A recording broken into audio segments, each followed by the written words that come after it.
God doesn't care about your excuses.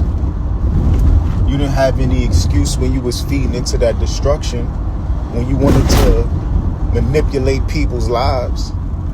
So yeah, it's time you get things in order with you and you look deep within.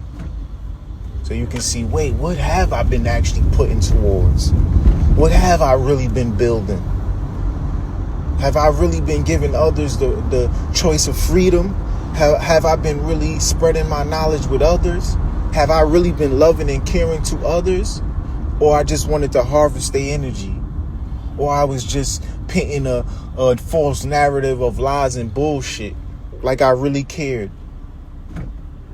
Yeah, it's time for you to care. It's time for you to actually show love and be loving and be caring and be the difference that you want to see.